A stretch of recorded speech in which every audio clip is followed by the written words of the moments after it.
Hi, everyone.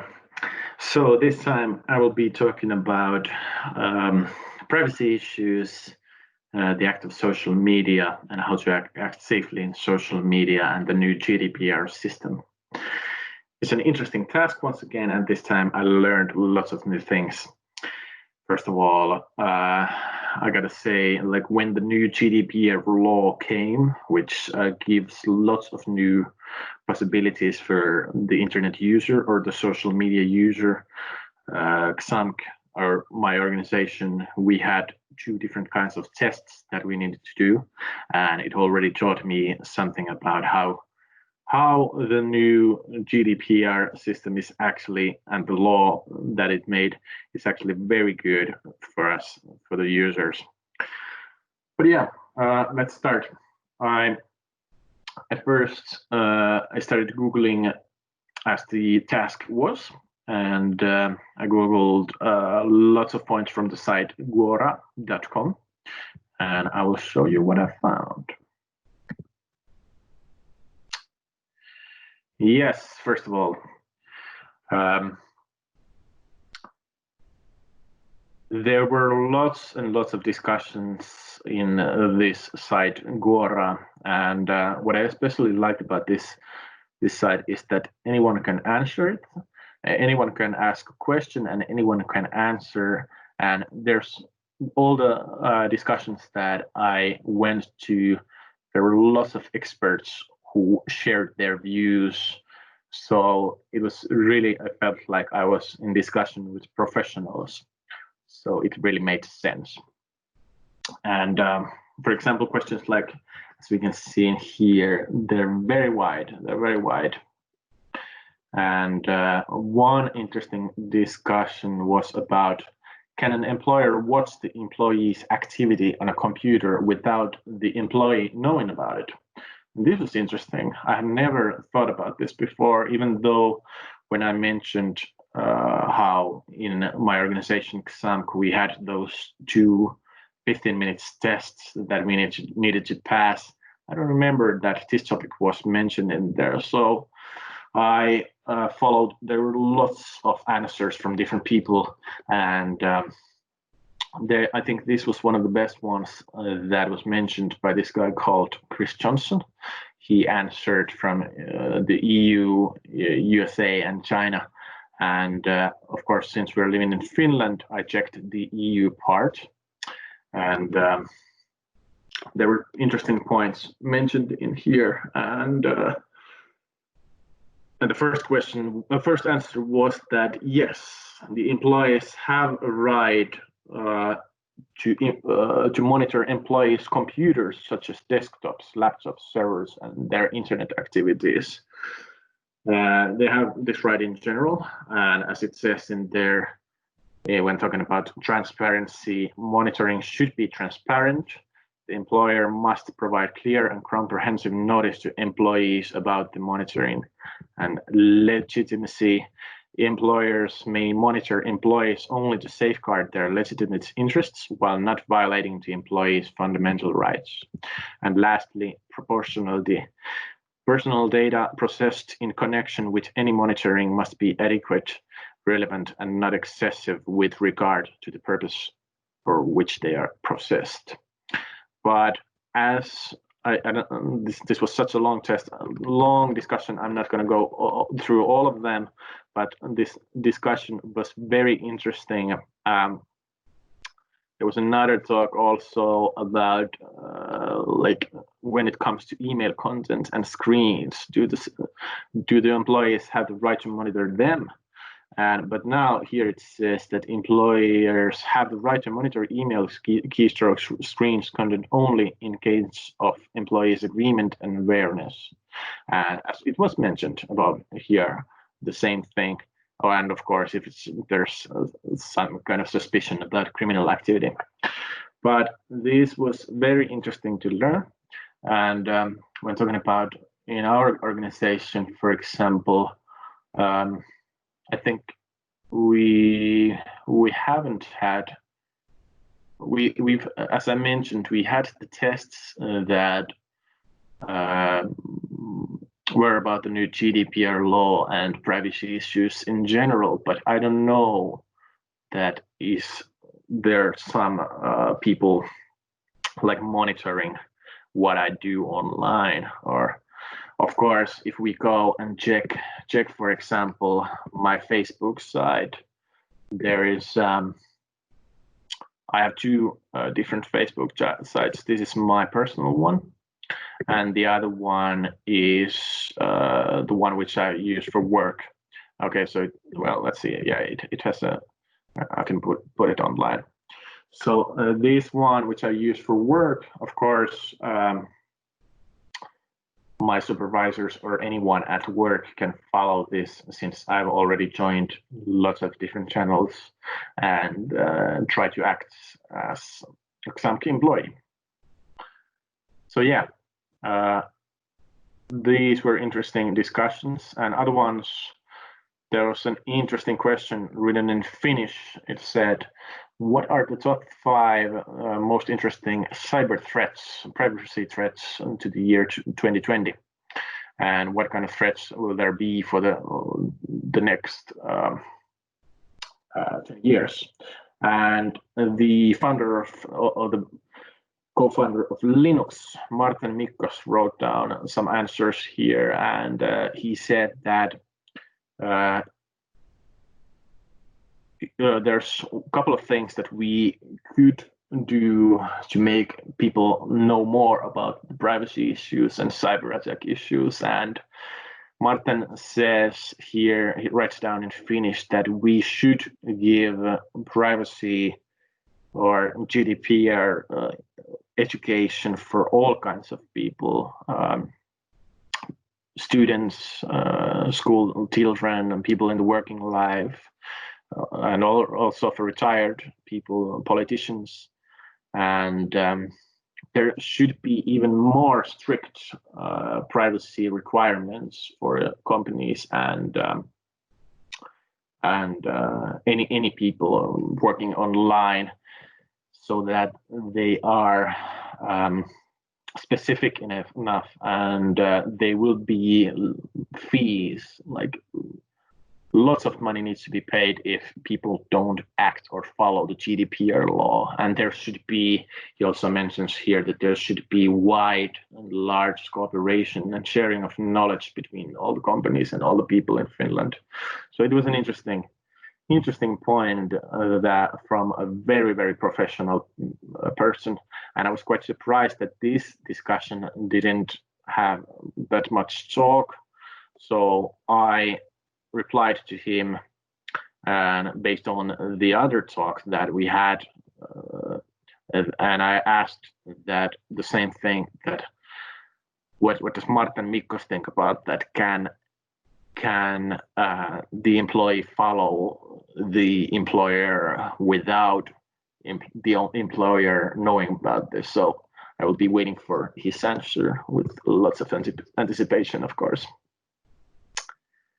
Next up, there was also an interesting point here. Someone wrote down that why is it that people remember to close down the camera which is in their computer, but they don't do that for their iPads or their phones? And that's a very good question. That's a very, very good question. And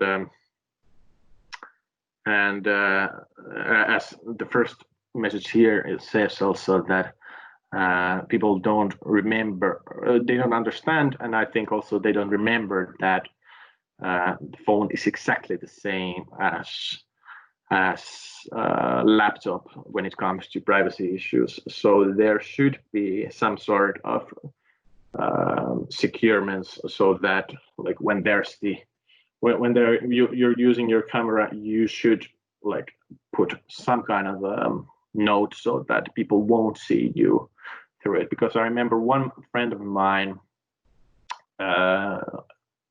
he told that his other friend, like some hacker had taken a picture of him, but it was on the laptop, I think, that like some person had taken a picture of him when he was working, and that picture, they checked that out since he was working in privacy center. Like security, IT security center, and they found out that they used the picture for taking it to a criminal side. So it's really, really, it's really, really, really important to remember to sometimes like hide your camera in some way. Yeah. What else? This was an interesting part also. What kind of damage can occur if privacy is not taken care of? And I think in here, the damage, like one thing could be that, like as this guy writes down, or someone else wrote down here, is that how like it's so easy for the criminals to see through social media that if you send a picture that you're on a working trip or you're on a holiday trip somewhere else, not that you're in your home, so then the criminals see that, okay, so it's free for us to use, like the person is not in his home, so we can go. And the other point is that which I think is more scarier, is that we don't know how our data is used. Of course, the GDPR law tells something about that, but after reading the memoir by Edward Snowden, I think it's very, very scary, even sometimes, to think like, what does actually happen behind there? Like when I'm in Facebook, what does the NSA know about me? Or the second, like there's been talks in the media now, like how TikTok steals lots of data, or they, of course, they don't say that they steal it, but they know lots of data about our TikTok users. So it will be interesting to see in 10 to 15 years how world has changed when if TikTok gets lots and lots of knowledge about youngsters, teenagers, young adults around the world. So it's a very, very interesting point. Very interesting point. But yeah, there was also a question about the benefits of openness in, let's see it, how was it written? The benefits of openness and transparency, and when thinking about how people connect each other. So let's use our university once again as an example when we go here. I think one good thing here is that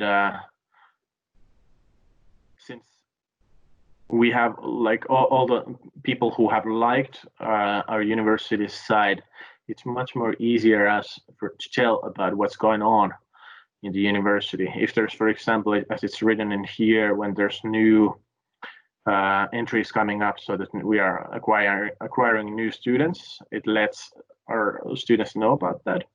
And there's a new podcast site coming, podcasts that showed up, and it lets our students to know about that. So it's hugely gives help so that students or any people, any companies, any people can know what's happening in our university, and they can contact us easily, discuss with us openly, or send a private message. So that's a good thing.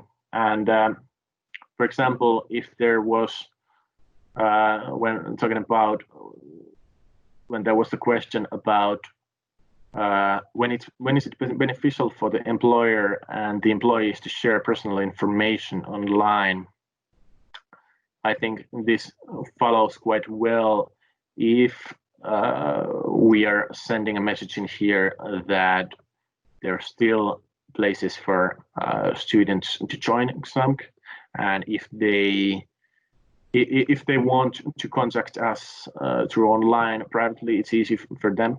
And it's the same also with, for example, this podcast episode here is from our unit where I'm working. And if there's some kind of contact that we have, and they want to know more about the person who got interviewed, it's easier for us to keep discussing with him or her more, and there's a possibility for even a cooperation, like working cooperation. And so that's very, very beneficial. That's very beneficial. And even for me, like when I think about like how I use my Facebook site, we can check that also. There's lots of possibilities. Like students, like I use this mostly with students. Students can know what do I do online. For example, in the video in here, they can see, like I sometimes share some educational videos for the students so they can see what I'm up to, and if there's an interesting topic that interests them, I can talk more with them about that online.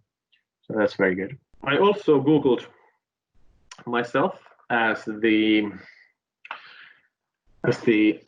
task was, and I found out that there's lots of information about me. I remember I have already joined lots of different social media channels, and that's one reason why people find me online. And but I don't know if there would be another computer trying to find information about me, would I find the same amount, or do I just found this information about me since I've already like clicked these links before? But here is a good example, since there's another Antti Leppilampi living, so so I'm not the only one, but all the other links are about me. So all the information that I found from here is correct, but one thing was that got into my mind was that there's some sites in here which I don't know of, and for example, this one, Pictame2.com.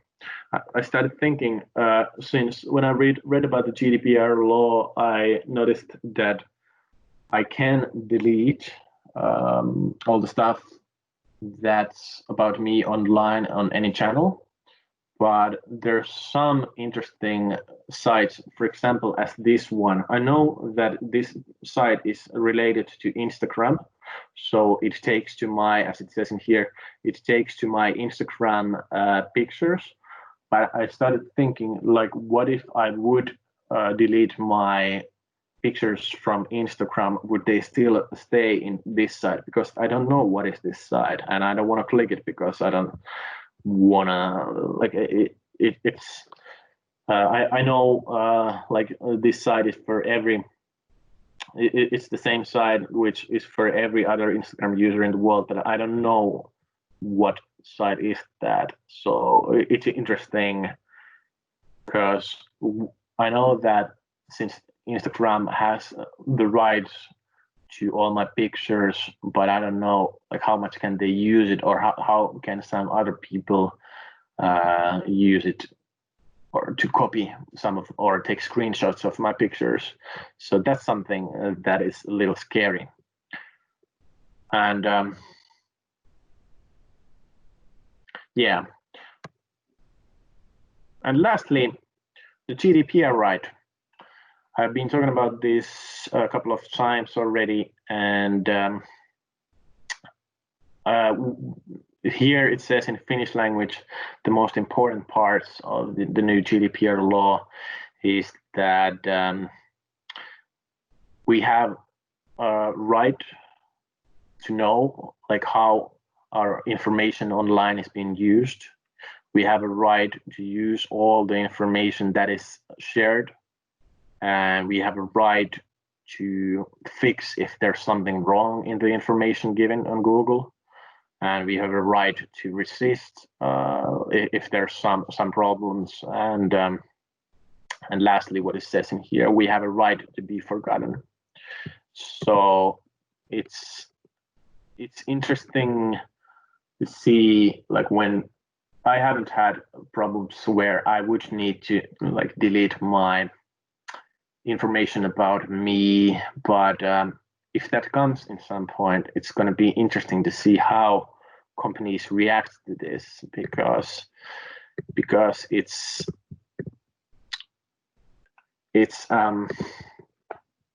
I know each company has its own ways of using social media and own ways of using the data. So